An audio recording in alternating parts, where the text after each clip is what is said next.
नमस्कार। मैं आपको सुनाने जा रही हूँ मुंशी प्रेमचंद की कहानी घास वाली। मूलिया हरी हरी घास का गट्ठा लेकर लौटी तो उसका गेहुआ रंग कुछ सुर्ख हो गया था और बड़ी बड़ी मखमूर आंखें कुछ सहमी हुई थी। महावीर ने पूछा, क्या है मूलिया, आज कैसा जी है? मूलिया ने कुछ जवाब न दिया। उसकी आंखें डबडबा गई और मुंह फेर लिया। महावीर ने करीब आकर पूछा, क्या हुआ है? बताती क्यों नहीं? किसी ने कुछ कहा है? अम्मा ने डांटा है? क्यों इतनी उदास है? मूलिया ने सिसक कर कहा, कुछ नहीं। हुआ क्या है? अच्छी तो हूँ। महावीर ने मूलिया को सर से पांव तक देखकर पूछा, चुपचाप रोती रहेगी? बताएगी नहीं? मूलिया ने सरजनिस के अंदाज से कहा, कोई बात भी हो, क्या बता दूं? मूलिया इस खार जार में गुले सद वर्ग थी। गेहुआ रंग, गुंजे का समूह, बैजवी चेहरा, थोड़ी खिंची हुई, रुखसारों पर दिल आवेश सुर्खी, बड़ी बड़ी नुकीली पलकें, आंखों में एक अजीब इल्तिजा, एक दिल फरेब मासूमियत, साथ ही एक अजीब कशिश। मालूम नहीं चमारों के घर में ये अप्सरा कहाँ से आ गई थी। क्या उसका नाजुक फूल सजिश इस काबिल था कि वो सर पर घास की टोकरी रखकर बेचने जाती? इस गांव में भी ऐसे लोग मौजूद थे जो उसके तलवों के नीचे आंखें बिछाते थे, उसकी चितवनों के लिए तरसते थे, जिनसे अगर वो एक बात भी कर लेती तो निहाल हो जाते। लेकिन मूलिया को आए साल भर से ज्यादा हो गया, किसी ने उसे मर्दों की तरफ ताकते नहीं देखा। वो घास लेने निकलती तो उसका गंदूमी रंग तुलू की सुनहरी किरणों से कुंदन की तरह दमक उठता। गोया बसंत अपनी सारी सगुफ्तगी को मस्तानापन के लिए मुस्कुराती चली जाती हो। कोई गजल गाता, कोई छाती पर हाथ रखता, पर मूलिया आंखें नीची किए राह चली जाती थी। लोग हैरान होकर कहते, इतना गुरूर, इतनी बेनियाजी, महावीर में ऐसा क्या सुरखाब का पर लगा है? ऐसा जवान भी तो नहीं, न जाने कैसे उसके साथ रहती है, चांद में गहन लग जाता होगा। मगर आज एक ऐसी बात हो गई जो चाहे उस जात की दूसरी नाजनीनों के लिए दावत का पैगाम होती, मूलिया के लिए जख्मे जिगर से कम न थी। सुबह का वक्त था, हवा आम के बौर की खुशबू से मतवाली हो रही थी। आसमान जमीन पर सोने की बारिश कर रहा था। मूलिया सर पर टोकरी रखे घास छीलने जा रही थी कि दफअतन नौजवान चैन सिंह सामने से आता दिखाई दिया। मूलिया ने चाहा कि कतराकर निकल जाए, मगर चैन सिंह ने उसका हाथ पकड़ लिया और बोला, मूलिया, क्या तुझे मुझ पर जरा रहम नहीं आता? मूलिया का वो फूल सा चेहरा शोले की तरह दहक उठा। वो जरा भी नहीं डरी, जरा भी नहीं झिझकी। झब्बा जमीन पर गिरा दिया और बोली, मुझे छोड़ दो, नहीं तो मैं चिल्लाऊंगी। चैन सिंह को आज जिंदगी में यह नया तजर्बा हुआ। नीची जातों में हुस्न का इसके सिवा और काम ही क्या है कि वो ऊंची जात वालों का खिलौना बने। ऐसे कितने ही मार के उसने जीते थे, पर आज मूलिया का चेहरे का वो रंग, वो गुस्सा, वो गुरूर देखकर उसके छक्के छूट गए। उसने खाफिफ होकर उसका हाथ छोड़ दिया। मूलिया तेजी से आगे बढ़ गई। चोट की गर्मी में दर्द का एहसास नहीं होता। जख्म ठंडा हो जाता है तो टीस होने लगती है। मूलिया जब कुछ दूर निकल गई तो गुस्सा और खौफ अपनी बेकसी के एहसास से उसकी आंखों में आंसू भर आए। उसने कुछ देर तक जब्त किया, फिर सिसक सिसक कर रोने लगी। अगर वो इतनी गरीब न होती तो किसकी मजाल थी कि उसके आबरू पर हाथ डाले। वो रोती जा रही थी और घास छीलती जाती थी। महावीर का गुस्सा वो जानती थी। अगर उससे कह दे तो वो इस ठाकुर के खून का प्यासा हो जाएगा, फिर न जाने क्या हो। इस ख्याल से उसके रोंगटे खड़े हो गए। इसलिए उसने महावीर के सवालों का कोई जवाब न दिया था। दूसरे दिन मुलिया घास के लिए न गई। सास ने पूछा, तू क्यों नहीं जाती? और सब तो चली गई। मुलिया ने सर झुकाकर कहा, मैं अकेले न जाऊंगी। सास ने कहा, अकेले क्या तुझे बाग उठा ले जाएंगे? मुलिया ने और भी सर झुका लिया और निहायत दबी हुई आवाज में बोली, औरों के साथ न जाऊंगी। सास ने डांट कर कहा, न तो औरों के साथ जाएगी, न अकेली जाएगी, तो फिर कैसे जाएगी? साफ साफ क्यों नहीं कहती कि मैं न जाऊंगी, तो यहाँ मेरे घर में रानी बनकर निवाह न होगा। किसी को चाम प्यारा नहीं होता, काम प्यारा होता है। तू बड़ी सुंदर है तो तेरी सुंदरता लेकर चाटूं। उठा झब्बा और जा घास ले आ। दरवाजे पर नीम के दरखत के साए में खरा महावीर घोड़े को मल रहा था। उसने मुलिया को रोनी सूरत बनाए जाते देखा, पर कुछ बोल न सका। उसका बस चलता तो मुलिया को कलेजे में बिठा लेता, आंखों में चुरा लेता, लेकिन घोड़े का पेट भरना भी तो जरूरी था। घास मोल लेकर खिलाए तो 12 आने से कम खर्च न हो। उसे मजदूरी ही क्या मिलती है, मुश्किल से 1.5-2 रुपए, वो भी कभी मिले कभी न मिले। बुढ़ा हुआ उन मोटर लारियों का। अब यक्के को कौन पूछता है। महाजन से 150 रुपए कर्ज लेकर यक्का और घोड़ा खरीदा था। उसके सूद के भी नहीं पहुंचते, असल का जिक्र क्या ही करे। मुलिया निहाल हो गई। आबगू आंखों से मोहब्बत का सुरूर झलक उठा। बोली, घोड़ा खाएगा क्या? आज उसने कल का रास्ता छोड़ दिया और खेतों की मेरों से होती हुई चली। बार बार खौफ नजरों से इधर उधर ताकती जाती थी। दोनों तरफ ऊख के खेत थे। जरा भी खरखराहट होती तो उसका जी सन्न से हो जाता था। कोई ऊख में छुपा बैठा न हो, मगर कोई नई बात न हुई। ऊख के खेत निकल गए, आमों का बाग बगीचा निकल गया, सींचे हुए खेत नजर आने लगे। दूर एक कुएं पर पुल चल रहा था। खेतों की मेरों पर हरी हरी घास जमी हुई थी। मुलिया का जी ललचाया। यहाँ आध घंटे में जितनी घास छिल सकेगी, उतनी खुश्क मैदान में दोपहर तक भी न छिल सकेगी। यहाँ देखता ही कौन है, कोई पुकारेगा तो चुपके से सरक जाऊंगी। वो बैठकर घास छिलने लगी और 1 घंटे में उसका झाबा आधे से ज्यादा भर गया। अपने काम में इतनी महब हो गई कि उसे चैन सिंह के आने की खबर भी न हुई। एकाएक आहट पाकर सर उठाया तो चैन सिंह खड़ा था। मुलिया का कलेजा धक से हो गया। जी में आया कि भाग जाए, झाबा वहीं उलट दे और खाली झाबा लेकर चली जाए, पर चैन सिंह ने कई गज के फासले ही पर रोककर कहा, डर मत, भगवान जाने मैं मुंह से कुछ न बोलूंगा। खूब छील ले, मेरा ही खेत है। मुलिया के हाथ सुन से हो गए, खुरपी हाथ में जम सी गई। घास नजर ही न आती थी। जी चाहता था धरती फट जाए और मैं उसमें समा जाऊं। जमीन आंखों के सामने तैरने लगी।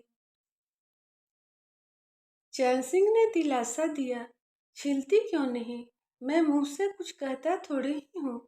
यहीं रोज चली आया कर, मैं छील दिया करूँगा। मुलिया बुत बनी बैठी रही। उसके सीने में अब इतनी धड़कन न थी। चैन सिंह ने एक कदम और आगे बढ़ाया और बोला, तू मुझसे इतना डरती क्यों है? क्या तू समझती है मैं तुझे सताने आया हूँ? ईश्वर जानता है कल भी तुझे सताने के लिए तेरा हाथ नहीं पकड़ा था। तुझे देखकर आप ही हाथ बढ़ गए, मुझे कुछ सुध ही न रही। तू चली गई तो मैं वहीं बैठकर घंटों रोता रहा।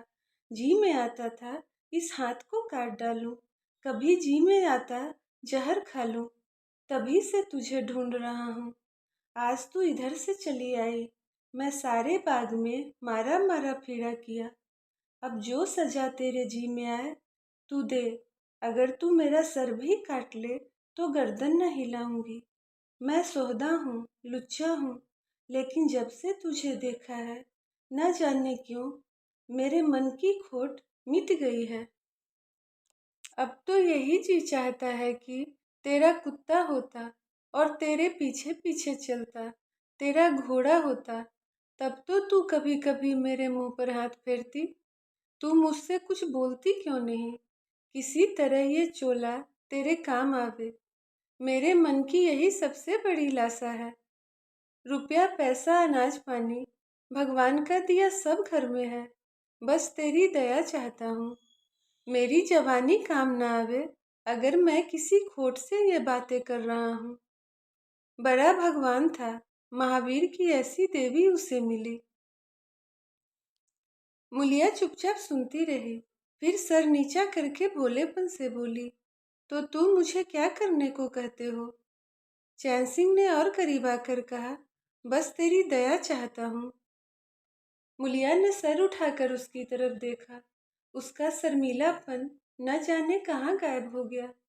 चुभते हुए लफ्जों में बोली, तुमसे एक बात पूछूं? बुरा तो न मानोगे?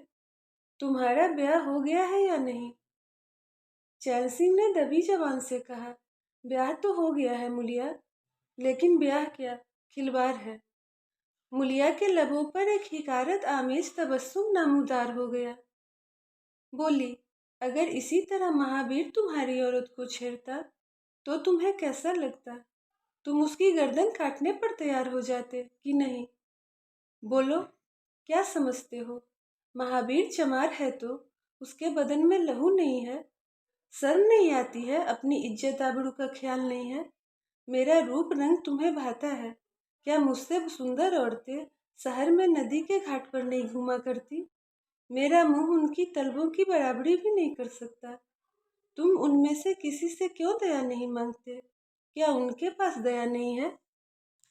मगर तुम वहां न जाओगे, क्योंकि वहां जाते तुम्हारी छाती दहलती है। मुझसे दया मांगते हो इसलिए कि मैं चमारिन हूँ, नीच जात हूँ, और नीच जात की औरत जरा सी आरजू, बिनती या जरा से लालच या जरा सी घर की धमकी से काबू में आ जाती है। कितना सस्ता सौदा है। ठाकुर होना ऐसा सस्ता सौदा क्यों छोड़ने लगे? चैन सिंह पर घरों पानी फिर गया, बल्कि सैकड़ों जूते पड़ गए। खिप्पत आमेज लहजे में बोला, ये बात नहीं है मुलिया, मैं सच कहता हूँ। इसमें ऊंच नीच की बात नहीं है, सब आदमी बराबर है। मैं तो तेरे चरणों पर सर रखने को तैयार हूँ। मुलिया तंज से बोली, इसलिए कि जानते हो मैं कुछ नहीं कर सकती।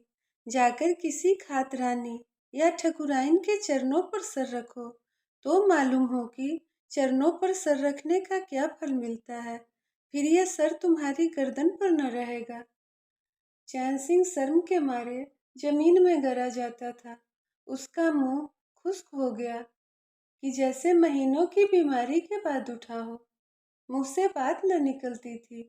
मुलिया इतनी जी फहम है, इसका उसे गुमान भी न था। मुलिया ने फिर कहा, मैं भी रोज बाजार जाती हूँ, बड़े बड़े घर का हाल जानती हूँ। तुझे किसी बड़े घर का नाम बता दूँ जिसमें कोई साइस, कोई कोचवान, कोई कहार, कोई पंडा, कोई महाराज न घुसा बैठा हो? ये सभी बड़े घरों की लीला है। और वो औरतें जो कुछ करती हैं, ठीक करती हैं। उनके मर्द भी तो चमारिनों और कहारनों पर जान देते फिरते हैं। लेना देना बराबर हो जाता है। बेचारे गरीब आदमियों के लिए ये राग रंग कहाँ? महावीर के लिए संसार में जो कुछ हूँ मैं हूँ। वो किसी दूसरी औरत की तरफ आंख उठाकर भी नहीं देखता। संयोग की बात है कि मैं जरा सुंदर हूँ, लेकिन मैं काली कलूटी होती तब भी महावीर मुझे इसी तरह रखता, इसका मुझे भरोसा है।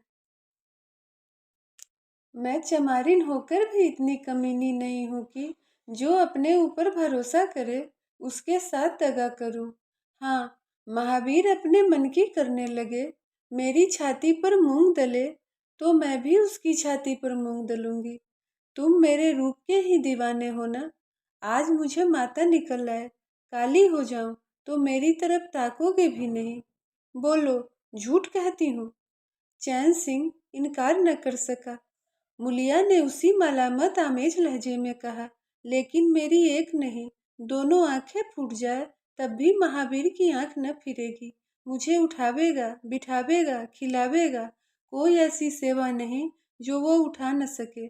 तुम चाहते हो मैं ऐसे आदमी से दगा करूं? जाओ, अब मुझे कभी न छेड़ना, नहीं तो अच्छा न होगा। चैन सिंह पर जवानी का नशा था। मुलिया ने ठंडे छींटे से नशा उतार दिया।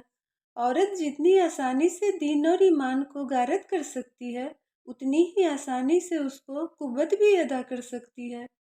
वही चैन सिंह जो बात बात पर मजदूरों को गालियां देता था, असामियों को पीटता था, लेकिन अब उसमें बदलाव आ गया। कई दिन गुजर गए। एक दिन शाम को चैन सिंह खेत देखने गया। पुर चल रहा था।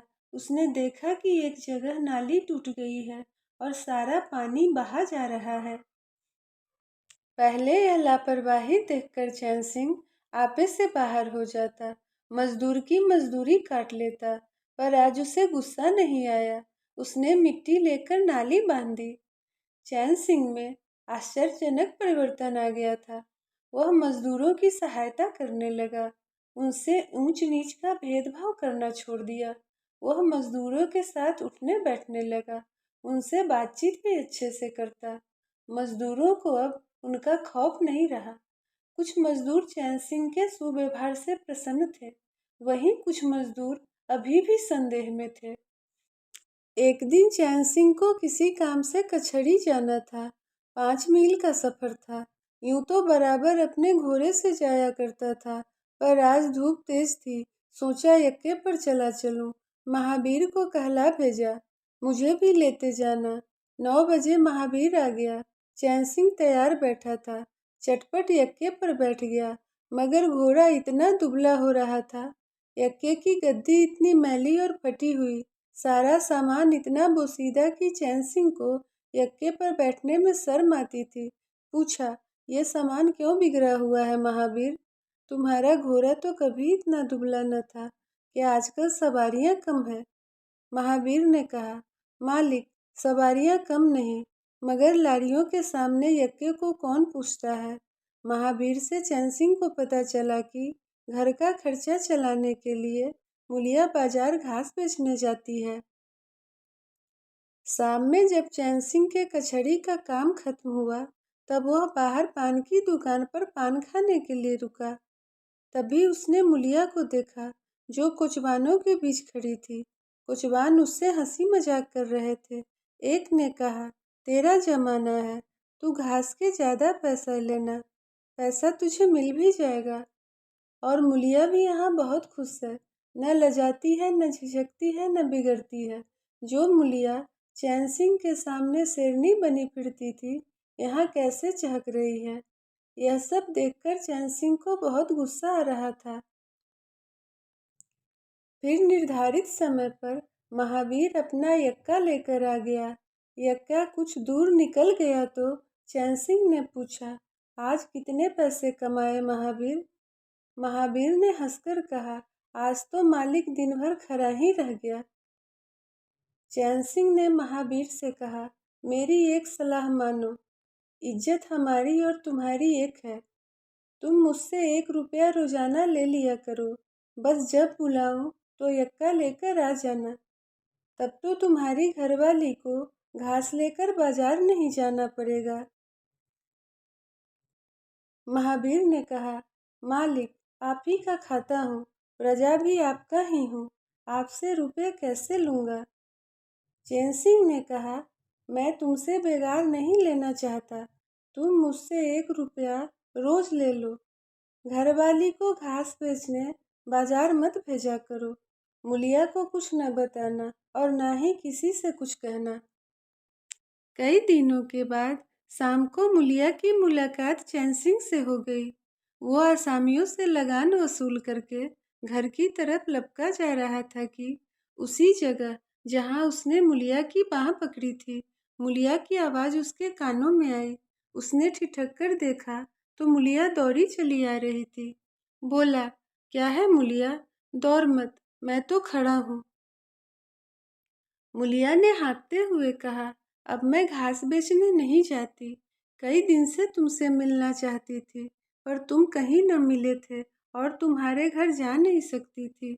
आज तुम्हें देखकर दौड़ी, इस पीपल के पास दौड़ी आ रही हूँ। चैन सिंह ने पीपल की तरफ देखकर माजरत के अंदाज में कहा, नाहक इतनी दूर दौड़ी, पसीने पसीने हो रही हो। तूने बड़ा अच्छा काम किया, बाजार जाना छोड़ दिया।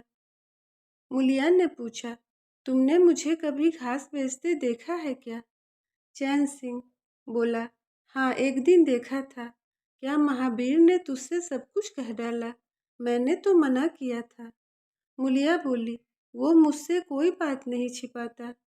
दोनों एक लम्हे तक खामोश रहे। एकाएक मुलिया ने मुस्कुराकर कहा, यही तुमने मेरी बाह पकड़ी थी। चैन सिंह शर्मिंदा होकर बोला, उसको भूल जाओ मौला देवी, मुझ पर न जाने कौन सा भूत सवार था। मुलिया ने भर्राई आवाज में कहा, उसे क्यों भूल जाऊं? उसी हाथ पकड़ने की लाज को तो अब तक निभा रहे हो। गरीबी आदमी से जो चाहे करा दे। तुमने मुझे डूबने से बचा लिया। फिर दोनों चुप हो गए। जरा देर बाद मुलिया ने शरारत आमेज अंदाज से पूछा, तुमने समझा होगा, मैं हंसने बोलने में मगन हो रही थी, क्यों? चैन सिंह ने जोर देकर कहा, नहीं मुलिया, मुझे ऐसा ख्याल एक लम्हे के लिए भी नहीं आया। इतना कमीना न समझ। मुलिया मुस्कुराकर बोली, मुझे तुमसे यही आशा थी। हवा सींचे हुए खेतों में आराम करने जा रही थी। आफताब उफुक की गोद में आराम करने जा रहा था और इस धुंधली रोशनी में खड़ा चैन सिंह मुलिया की मिटती हुई तस्वीर को देख रहा था। खत्म हुई कहानी घास वाली। धन्यवाद।